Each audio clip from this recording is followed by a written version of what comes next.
Molweni, igama lam ndingu-ACPSD, ndizothi gqabagqaba nje kancinci nge-mechanism of irreversible cell injury. Phambi kokuba singene emxholweni nge-mechanism of irreversible cell injury, umntu funeka aqale azibuze uba u-mechanism uthetha uthini. U-mechanism yinkqubo. Loo nto ithetha ukuba sizowuthetha ngenkqubo ethi yenzeke kwi-reversible cell injury. Sinikwe umfanekiso. Kulo mfanekiso sibona ntoni? Sibona umthambo. Kulo mthambo kukho uvaleleko kwegazi. Xa kukho uvaleleko kwegazi, loo nto ithetha ukuba kuzoba kuncithiso ekunikezelweni kwegazi ngokwaneleyo. Loo nto siyibiza nge-ischemia. I-ischemia ikhokhela ekunciphisweni kwenkqubo esiyazi nge-oxidative phosphorylation. Yintoni i-oxidative phosphorylation? Yinkqubo apho kwenziwa i-energy molecule eyaziwa njenge-ATP. Xa kukho ukuncitshiswa kwe-oxidative phosphorylation, loo nto ithetha ukuba kuzobakho ukucutheka kwe-ATP. Sikhumbule uba i-ATP ngamandla athengwa zii-cells ukuze zenze umsebenzi wazo ngokupheleleyo. Yonke le nto yenzeka phi? Kwi-mitochondria. Ucutheka kwe-ATP kuzokhokhela ekunciphisweni kwe-sodium pump. Sikhumbule i-cell ngoku ibisebenza ngokupheleleyo ukuqhubeka ntoni. I-sodium pump ibikhupha i-sodium plus ezintathu ngaphandle, potassium plus ezimbini ngaphakathi.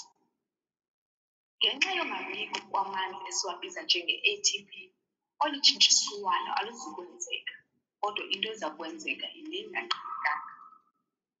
Kuzobakho ukungena ngamandla kwamanzi, i-calcium ne-sodium, kuphume i-potassium. Ifaba zingaphandle, i-cell zingaphakathi. Ezifana uba zingaphakathi, zingaphandle. I-ER izodunga. Idunjiswa yintoni? Ngala manzi nezaa calcium nezaa sodium ezingene ngamandla. I-microvilli izoba namajozi. Ukucutheka kwe-ATP kunyusa inkqubo ebizwa njenge-anaerobic glycolysis. I-anaerobic glycolysis yinkqubo apho i-cell izenzela ngonokwayo amandla ngaphandle kwe-oxygen. I-anaerobic glycolysis xa inyukile kuzobakho ukucutheka kwe-glycogen.